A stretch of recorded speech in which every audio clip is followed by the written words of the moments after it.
اچھے انسان کے ساتھ ہمیشہ برا کیوں ہوتا ہے؟ یہ سوال خود ایک درد بھری چیخ ہے، ایک ایسا سوال جو دل کی دیواروں سے ٹکرا کر پلٹتا ہے۔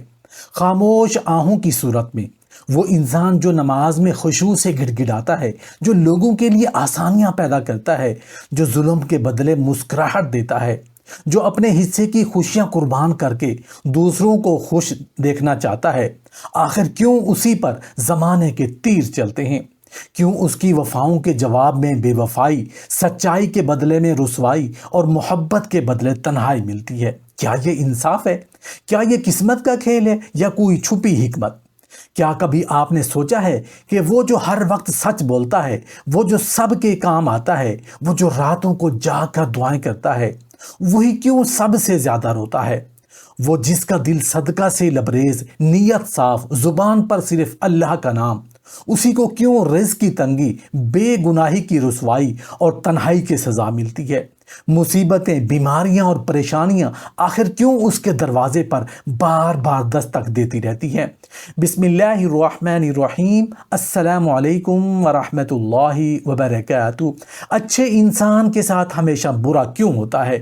اچھے انسان کو اچھائی کے بدلے رسوائی کیوں ملتی ہے؟ اچھے انسان کو خوشحالی کی بجائے تنگ دستی کیوں ملتی ہے؟ اچھے انسان کو خوشیوں کے بجائے غم کیوں ملتے ہیں؟ صدقہ اور خیرات کرنے کے باوجود پریشانیاں کیوں ملتی ہیں؟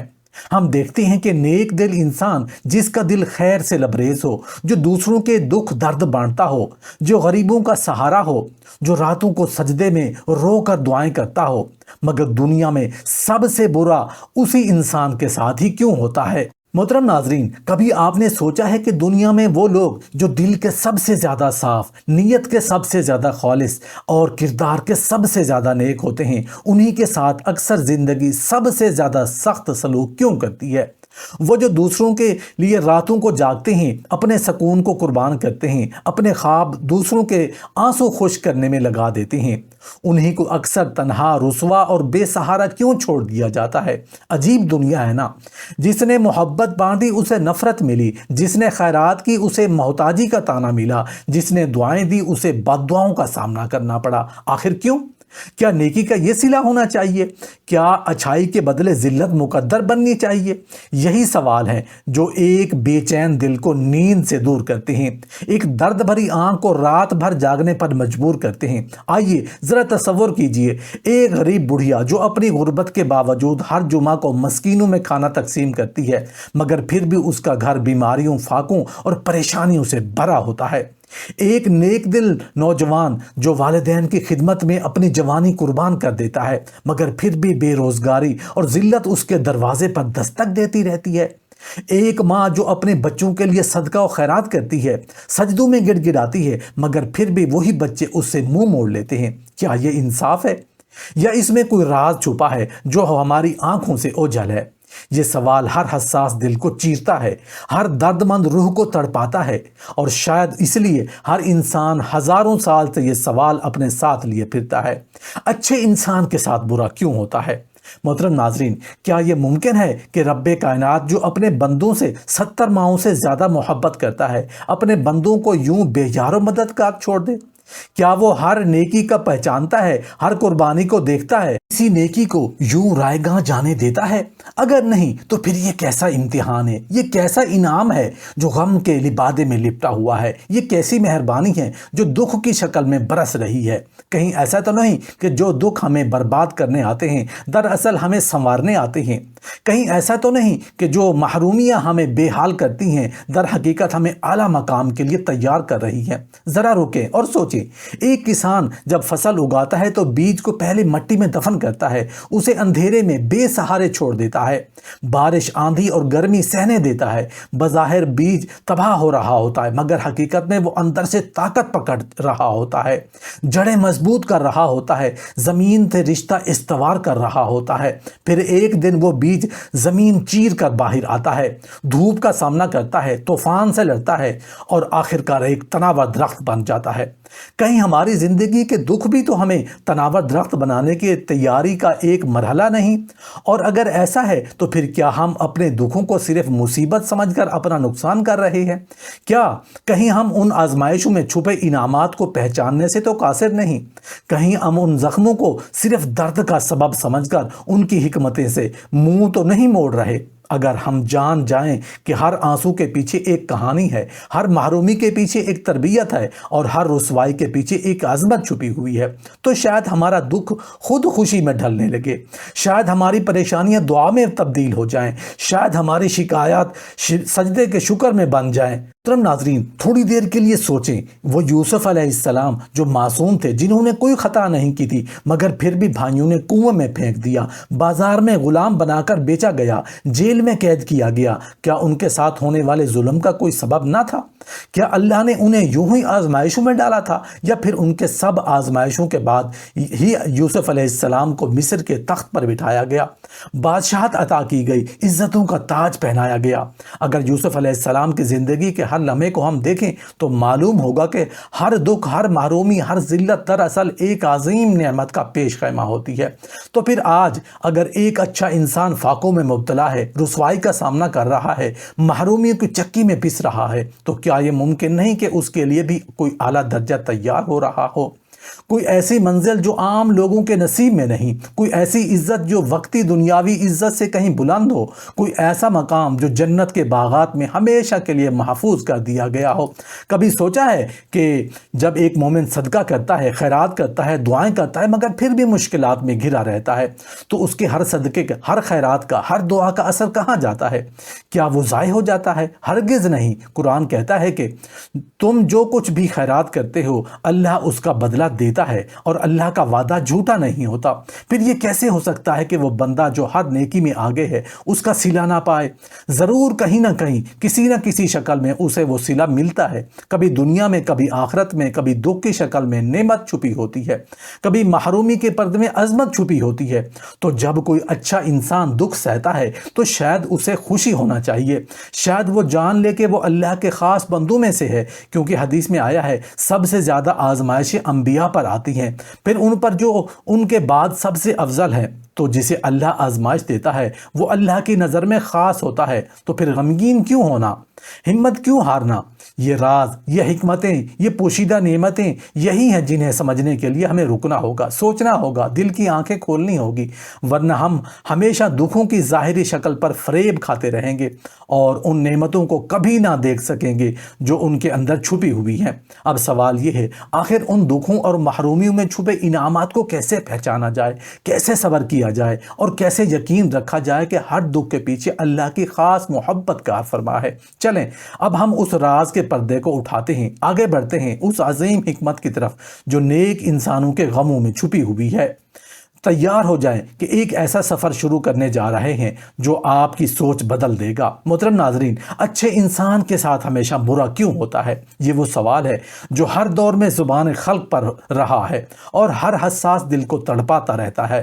جب ہم دیکھتے ہیں کہ نیک دل انسان، جس کا دل خیر سے لبریز ہو، جو دوسروں کے دکھ درد بانٹتا ہو، جو غریبوں کا سہارا ہو، جو راتوں کو سجدوں میں رو کر دعائیں کرتا ہو، اسے دنیا میں سب سے زیادہ آزمائشوں، محرومیوں، ذلتوں اور تنگ دستی کا سامنا کرنا پڑتا ہے تو دل بے چین ہو جاتا ہے، مگر اسی سوال کے اندر وہ راز پوشیدہ ہے جو صبر کرنے والے بندے کو اللہ کے قرب، رضامندی اور جنت کے ابدی انعام تک لے جاتا ہے۔ قرآن مجید میں اس معاملے کو بہت واضح انداز میں بیان فرمایا ہے۔ سورہ عنکبوت کی آیت نمبر 2 میں اللہ تعالیٰ فرماتے ہیں، کیا لوگ یہ گمان کرتے ہیں کہ وہ صرف یہ کہہ دینے سے چھوڑ دیے جائیں گے کہ ہم ایمان لائے اور انہیں آزمایا نہ جائے گا؟ یہ محض نیکی کا دعویٰ کافی نہیں، بلکہ اللہ اپنے بندوں کو آزماتا ہے تاکہ ان کے اخلاص، صبر اور وفا اور توکل کو پرکھا جا سکے، اور یہی آزمائش کسی نیک انسان کے غموں، مصیبتوں اور تنگ دستی کی اصل بنیاد بنتی ہے۔ نبی کریم صلی اللہ علیہ وسلم کی سیرت طیبہ خود اس بات کی سب سے بڑی دلیل ہے۔ کیا کوئی انسان آپ صلی اللہ علیہ وسلم سے زیادہ نیک، رحم دل اور سخی ہو سکتا ہے؟ مگر پھر بھی آپ پر طائف میں سنگ برسائے گئے، مگر مکہ میں 13 سال ظلم سہنا پڑا، شیب ابی طالب میں فاقے جھیلے، اپنے بیٹے، بیٹی، چچا اور دیگر عزیزوں کو کھو دیا، لیکن کبھی شکوہ نہ کیا، بلکہ فرمایا سب سے زیادہ آزمائش انبیاء پر آتی ہے اور پھر ان پر جو ان کے بعد درجہ میں ہوں۔ آدمی کو اس کے دین کے مطابق آزمایا جاتا ہے۔ اس حدیث سے یہ معلوم ہوتا ہے کہ جس انسان کا ایمان جتنا پختہ ہوتا ہے، اللہ تعالیٰ اس کی آزمائش کو بھی اسی درجے کا بنا دیتا ہے۔ تو جو انسان پریشان ہے، تنگ دستی میں ہے، غموں میں ڈوبا ہوا ہے، وہ خوش ہو جائے کہ اللہ اسے اپنا محبوب بنا کر آزما رہا ہے۔ صحابہ کرام رضی اللہ عنہ کی زندگیاں بھی ہمیں یہ سبق دیتی ہیں۔ حضرت بلال رضی اللہ عنہ جیسے عظیم مؤذن کو اسلام لانے کے بعد مکہ کی سخت گرمی میں جلتے پتھروں پر لٹایا جاتا تھا۔ حضرت خباب بن الارث رضی اللہ عنہ کے جسم پر دہکتا کوئلہ رکھا جاتا تھا۔ حضرت یاسر اور حضرت سمیہ رضی اللہ عنہما کو ظلم کی انتہا کر کے شہید کر دیا گیا، مگر انہوں نے اللہ کی رضا پر اعتراض کیا؟ ہرگز نہیں۔ ان کے ہونٹوں پر ہمیشہ احد احد کا نعرہ ہوتا تھا۔ حضرت عمر بن خطاب رضی اللہ عنہ کا قول ہے، اگر دنیا کسی کے حق میں کھل کر خوشیوں سے بھر جائے تو میں اس کے بارے میں ڈرنے لگتا ہوں کہ کہیں اللہ نے اس کا حصہ دنیا میں ہی نہ پورا کر دیا ہو۔ یہی وہ نقطہ ہے جو ہمارے فہم کو وسعت دیتا ہے۔ اللہ تعالیٰ دنیا کو مومن کے لیے آزمائش اور کافر کے لیے وقتی خوشی کا ذریعہ بناتا ہے۔ سورہ آل عمران کی آیت نمبر 185 میں فرمایا، دنیا کی زندگی تو ایک دھوکہ دینے والا سامان ہے، یعنی نیک انسان کو اگر دنیا میں مکمل راحت نہ ملے تو یہ اس کی محرومی نہیں بلکہ اصل کامیابی کی علامت ہے۔ حضرت علی کرم اللہ وجہ فرماتے ہیں، غموں کی کثرت اس بات کی علامت ہے کہ اللہ تجھے مضبوط بنا رہا ہے، نہ کہ تجھے چھوڑ رہا ہے۔ یہ وہ فہم ہے جو ہمارے دلوں کو تقویت دیتا ہے کہ ہم خیر کرتے ہیں، صدقہ دیتے ہیں، دعائیں کرتے ہیں اور پھر بھی مشکلات آتی ہیں، دراصل وہ خیر ضائع نہیں ہوتا بلکہ وہ ایک خزانے کی صورت میں جمع ہو رہا ہے جو دنیا اور آخرت میں بے حساب عطا ہوگا۔ سورۃ البقرہ کی آیت نمبر 286 میں اللہ تعالیٰ فرماتے ہیں، اللہ کسی جان کو اس کی طاقت سے زیادہ بوجھ نہیں ڈالتا، یعنی اگر آپ کسی آزمائش سے گزر رہے ہیں تو یہ اللہ کے علم میں ہے کہ آپ میں اس کا سامنا کرنے کی طاقت ہے، اسی لیے اللہ نے آپ کو چنا ہے اور یہ چنا جانا کوئی معمولی بات نہیں۔ یہ ایک بزرگ کا قول ہے، جب اللہ کسی بندے سے محبت کرتا ہے تو اس کے لیے دنیا کی چمک دمک کم کر دیتا ہے تاکہ وہ اس کی نگاہوں کو اپنی ذات کی طرف لگا دے۔ اس لیے جب کسی اچھے انسان کے ساتھ برا ہوتا ہے تو دراصل اللہ اس کی توجہ دنیا سے ہٹا کر آخرت کی طرف لے جا رہا ہوتا ہے۔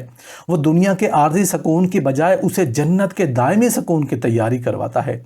ایک واقعہ ملتا ہے کہ حضرت سفیان ثوری رحمۃ اللہ علیہ ایک بہت بڑے محدث و زاہد تھے۔ ان کی والدہ کہا کرتی تھی، اے سفیان، اگر دنیا تیرے حق میں خوشحالی ہو جائے تو میں تیری بخشش سے مایوس ہو جاؤں گی، کیونکہ دنیا کی خوشحالی اللہ کے مقربین کو بہت کم ملتی ہے۔ تو نیک بندے کا فاقہ، اس کی پریشانی، اس کی آزمائش اللہ کے قرب کی علامت ہے، نہ کہ محرومی کی۔ آخر میں سورہ توبہ کی یہ آیت ہمارے لیے بہت بڑا سہارا ہے۔ بے شک اللہ نے مومنوں سے ان کی جانیں، ان کے مال خریدے ہیں جنت کے بدلے۔ جب کسی اچھے انسان کو دکھ ملتے ہیں تو دراصل اس سودے کا حصہ ہوتے ہیں جس میں اللہ اس کی جان اور مال کو لے کر اسے جنت کے بدلے عطا کرتا ہے، اور یہ وہ سودا ہے جس میں تھوڑا صبر پوری جنت کا مستحق بنا دیتا ہے۔ کیا اب بھی ہمیں شکوہ ہونا چاہیے یا شکر ادا کرنا چاہیے؟ رب نے ہمیں ان لوگوں کی صف میں کھڑا کر دیا ہے جنہیں وہ آزماتا ہے تاکہ وہ انہیں بلند کرے، پاک کرے اور اپنے قریب کرے۔ آزمائشیں بظاہر دکھ دینے والی، دل دہلانے والی، انسان کو توڑنے والی اور رزق کی لذتوں، زندگی کی لذتوں کو مانگ کر دینے والی ہوتی ہیں، مگر حقیقت میں یہی وہ دروازے ہیں جن کے پار اللہ تعالیٰ کی رضا، بندے کے درجات کی بلندی، دل کا سکون، روح کی تازگی، نفس کی تطہیر اور جنت کی ابدی خوشبو چھپی ہوئی ہوتی ہے۔ دنیا کا کوئی دانا، کوئی اہل دل، کوئی ولی اللہ اور کوئی نبی بھی ان آزمائشوں سے محفوظ نہیں رہا۔ حضرت ایوب علیہ السلام کو لیجئے، جو سالہ سال بیماری، تنہائی، غربت اور جسمانی کمزوری کے کٹھن مراحل سے گزرے لیکن صبر کا دامن نہیں چھوڑا۔ آخرکار قرآن نے ان کی تعریف کی، ہم نے اسے صابر پایا، کیا ہی اچھا بندہ تھا، وہ بہت رجوع کرنے والا تھا۔ اگر غور کریں تو ہمیں معلوم ہوگا کہ آزمائشوں کی حقیقت صرف امتحان لینا نہیں بلکہ نکھارنا بھی ہے۔ جیسے سونا آگ میں تپتا ہے تو کندن بنتا ہے، ویسے ہی انسان آزمائشوں میں تپ کر ولی، صدیق اور مقرب بندہ بنتا ہے۔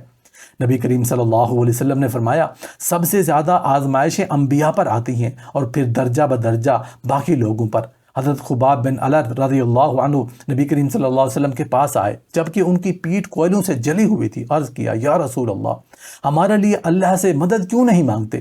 تو آپ صلی اللہ علیہ وسلم نے فرمایا پچھلی امتوں میں لوگوں کو ان کے ایمان پر اتنا ستایا گیا کہ آرا سے چیر دیا گیا لیکن وہ ایمان سے نہ ہٹے، تمہیں بھی صبر کرنا ہوگا۔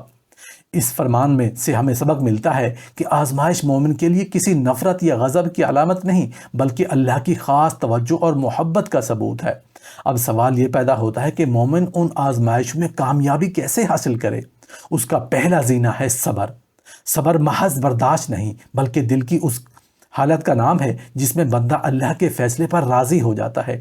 حضرت علی کرم اللہ وجہ فرماتے ہیں صبر کا درخت کڑوا ضرور ہوتا ہے لیکن اس کا پھل انتہائی میٹھا ہوتا ہے۔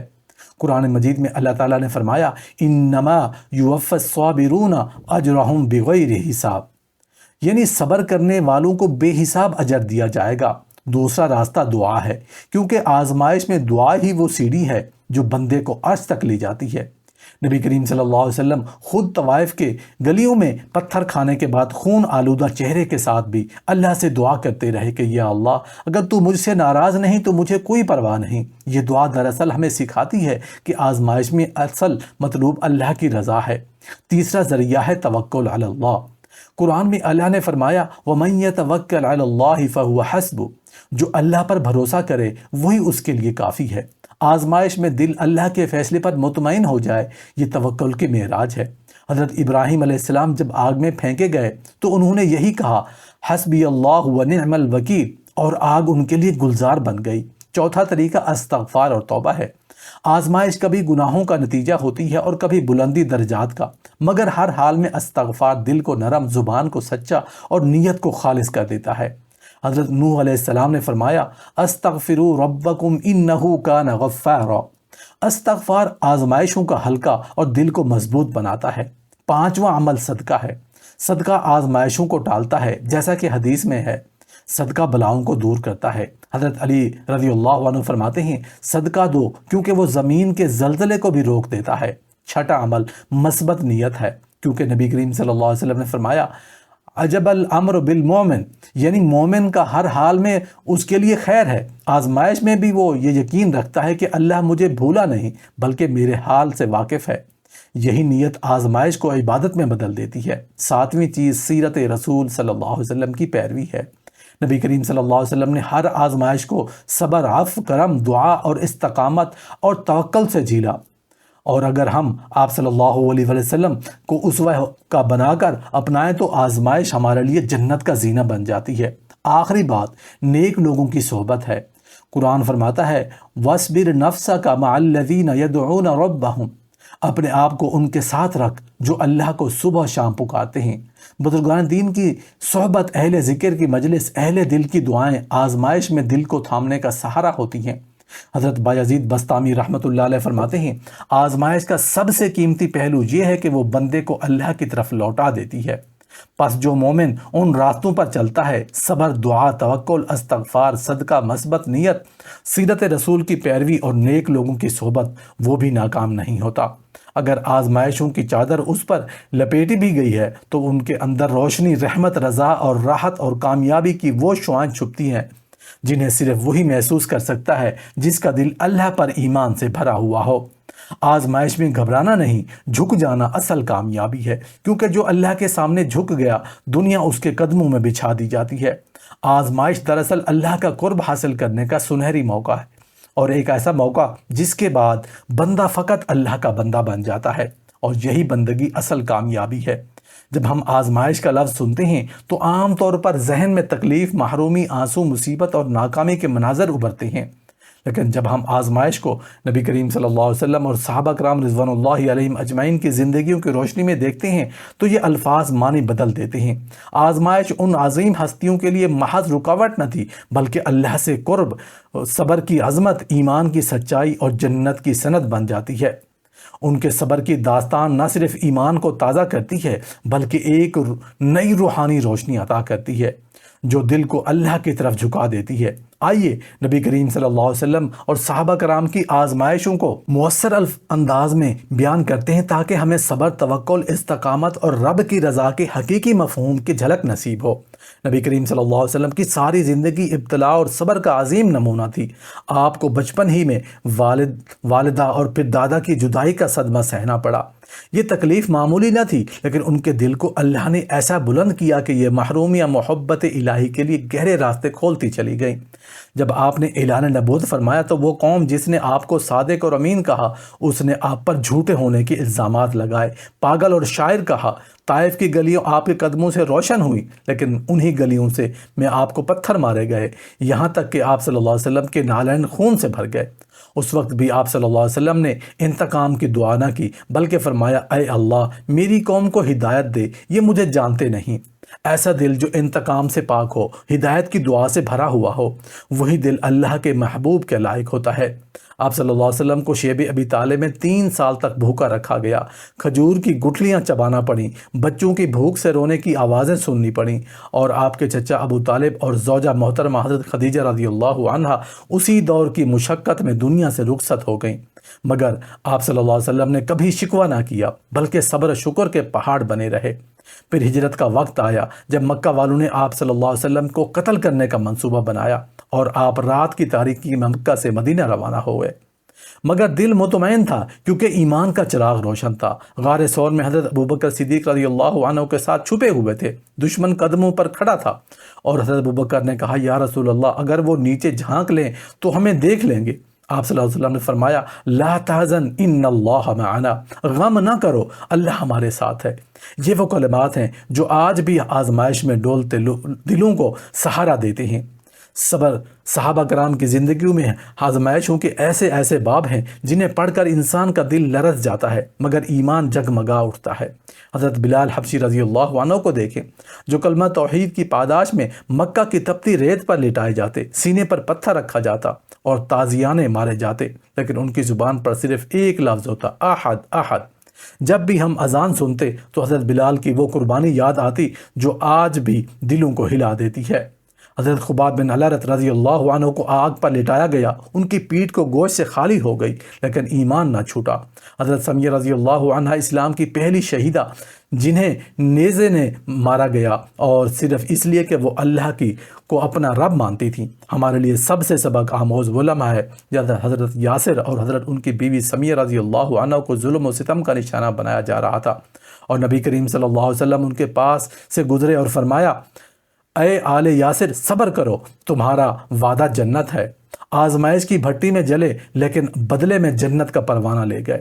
حضرت مصعب بن عمیر رضی اللہ عنہ، جو مکہ کے رئیس زادے تھے، جن کے پاس نرم لباس، خوشبو، دولت، سب کچھ تھا، لیکن اسلام قبول کرنے کے بعد ماں نے جائیداد سے آگ کر دیا۔ وہ ایک وقت کا کھانا کے لیے ترس گئے، لیکن مدینہ میں دین کا پہلا مبلغ بنے۔ غزوہ بدر، احد، خندق، تبوک اور ہر جنگ میں آزمائش تھی۔ عہد میں آپ صلی اللہ علیہ وسلم کے دان شہید ہوئے، خون چہرے پر جاری ہوا، صحابہ زخمی ہوئے، مگر دل ہارنے کا نام نہ لیا۔ حضرت انس بن نضر رضی اللہ عنہ نے کہا، یا رسول اللہ کہ صحابہ تمہارے پاس جینے کا کیا حق ہے اگر اللہ کے رسول زخمی ہو گئے اور وہ دشمن کی صفوں میں گھس کر شہادت پا گئے؟ حضرت سعد بن ابی وقاص رضی اللہ عنہ نے فرمایا، ہم تو بھوکے تھے، پتوں پر گزارا کرتے تھے، لیکن ہمارے دل اللہ کی محبت سے بھرے ہوئے تھے۔ یہ آزمائش صرف ظاہری دکھ کا نہ تھی، بلکہ ان کے ذریعے ایمان کی وہ چمک پیدا ہوئی جو نسلوں تک پھیلی۔ آج اگر ہم اسلام کے نام لیوا ہیں تو یہ ان پاک ہستیوں کی قربانیوں کا نتیجہ ہے۔ آزمائشوں نے ان کو توڑا نہیں، بلکہ اللہ نے جوڑا۔ نبی کریم صلی اللہ علیہ وسلم نے فرمایا، اللہ جس سے محبت کرتا ہے اسے آزماتا ہے۔ صحابہ اس حقیقت کو جانتے تھے، اس لیے آزمائش کو ہدیہ محبت سمجھتے تھے۔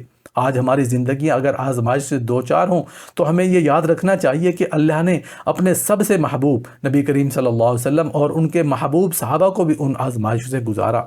فرق صرف یہ ہے کہ انہوں نے آزمائش کو اللہ کا انعام سمجھ کر صبر، توکل، قربانی، دعا اور رضا کی راہ اختیار کی۔ ہمیں بھی چاہیے کہ ہم ان ہستیوں کے نقش قدم پر چلیں، کیونکہ جو راستہ آزمائشوں سے گزرتا ہے وہی جنت کی طرف لے جاتا ہے۔ آزمائش اگر نبی کے لیے تھی تو میرے اور آپ کے لیے رحمت کیوں نہیں؟ آزمائش اگر صحابہ کے لیے جنت کی کنجی بنی تو ہم اس راہ سے کیوں گھبرائیں؟ اس لیے ہر مومن کے لیے لازم ہے کہ وہ آزمائش کو مصیبت نہیں موقع سمجھے، موقع اپنے رب سے قریب ہونے کا، موقع اپنے ایمان کو آزمانے کا، موقع جنت کی راہ پر قدم رکھنے کا، کیونکہ آزمائشیں ہمیشہ رہیں گی، لیکن جو ان میں صبر، دعا، استقامت، شکر اور امید کی روشنی لے کر چلتا ہے وہ کبھی گم نہیں ہوتا، وہ اللہ کا ہو جاتا ہے، اور جو اللہ کا ہو جائے وہ کبھی محروم نہیں رہتا۔